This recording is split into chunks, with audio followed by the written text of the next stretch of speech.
What has made you the person that you are today?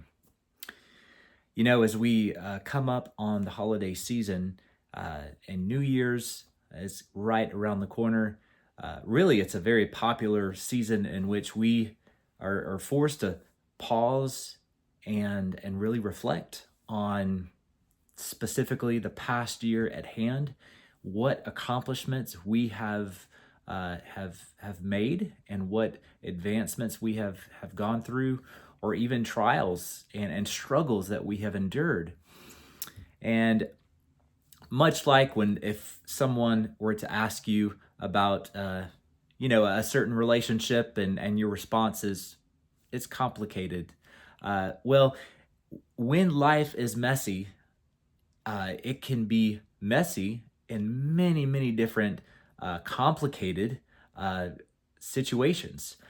Just to use a few different examples, your medical history can be extremely complicated. Your parental background can be very complicated. Are you from a single home? Are your parents divorced? Are you being raised in foster care? Are you being raised with your grandparents? It can be a wide open scenario. That is a complication, a complicated issue that can really define who you are. I was actually talking to a few of my friends the other day about the definition of your formative years, and typically that is that those years between the ages of 12 and 18. And if you really think about it, during those years, you form opinions about virtually every single aspect of life that will be categorized as what you think of as important for the rest of your life, what you think about your family, what you think about uh, this country and its direction. Yes, and politics and religion and all those touchy subjects as well. You are forming those perspectives, those worldviews during those critical formative years of your life that you will carry on uh, really up until the point until we pass, right? And so how did I get to the point that I'm at right now? In other words, this past year, you may be enduring some medical trials. You may have endured a job loss.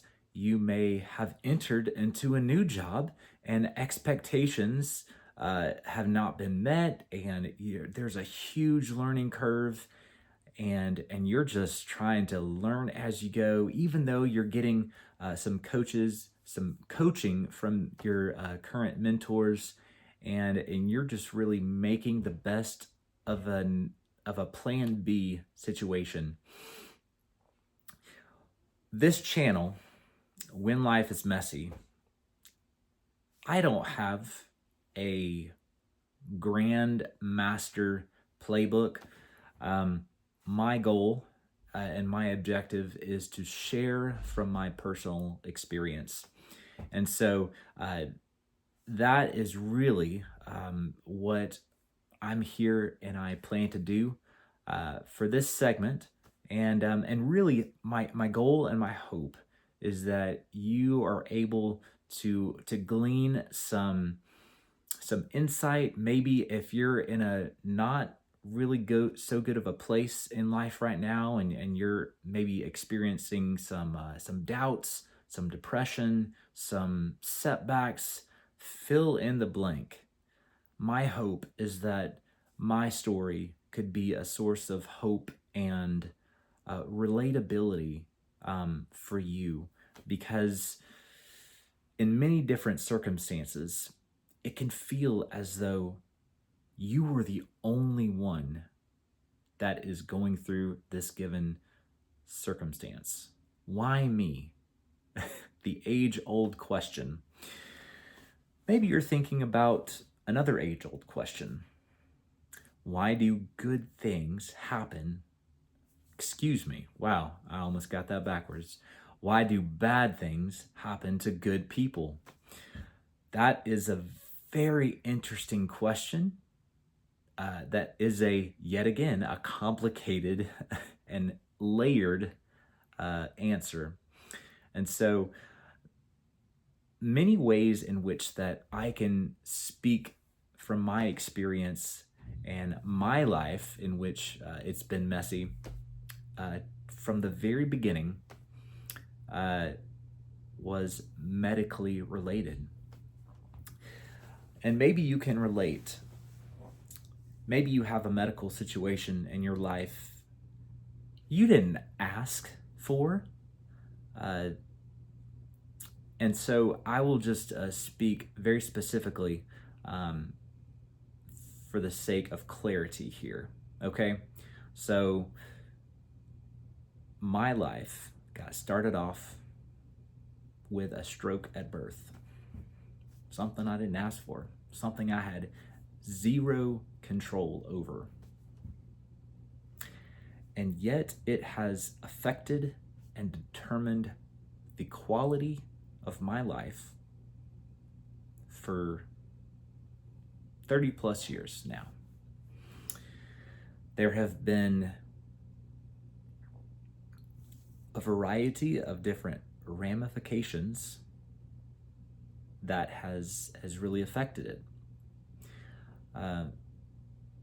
Physically, one half of my body is a little bit stronger than the other. Dexterity, I type differently because of this. If you have and again, full disclosure, full disclaimer, I am not a neurologist, I am not a doctor, I do not have an MD or a PhD. But again, speaking from personal experience, strokes can have a variety of different side effects. In my case, at birth, the suction cup, if you're familiar with that, was used during the process, and which caused the stroke, and it affected only the right side of my body. And so things are different from one side to the other side. That has affected the way that I play sports. I grew up playing baseball, and it affected my ability to not be able to play a sport that I love, football, right? All of my teammates, when you go to a small private school like I did, then you know also that pretty much everyone plays every sport. And so all of my baseball teammates also played football. Well, I was not able to play football because of this medical history. That's a part of life that is very complicated. So we have two options. We can either, and this is very tempting, we can either have the perspective that is woe is me, I can't proceed forward like all of my friends are doing, and so I'm just going to have this massive pity party and have this victim mentality. That is option A. That is, you could have that option for the direction of your life. Or, and this is the harder road for sure, by far easier said than done. You can take a deep breath, take a seat, and really reflect on really your philosophy in life in terms of, if you're not going to have a victim mentality, what is the other alternative? What is your worldview in which maybe you believe that, hey, and full disclaimer, again, all religious things aside, but whether you believe in God or not, maybe you have the perspective of, you know what, maybe God created me this way for a very specific purpose, and maybe there's an ultimate plan. Maybe there's a purpose.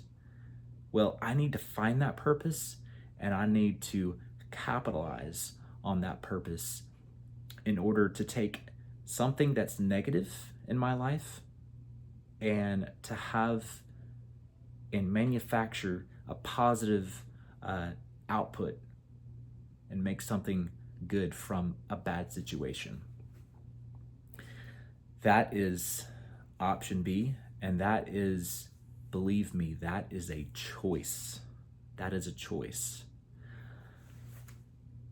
Going back to the medically related issues that you didn't ask for, and again, my purpose is to give specific examples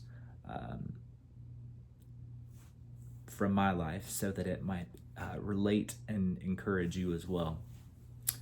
Some byproducts, as you know, medically related issues have a plethora of byproducts, and in my case, basically from birth until about age 11 and 12, I had seizures. Yet again, a perfect example of something that I did not ask for. And yet, I had no other option. This is the life that and the experiences that I am enduring. How am I going to respond, and how am I going to make the best of a not so ideal situation?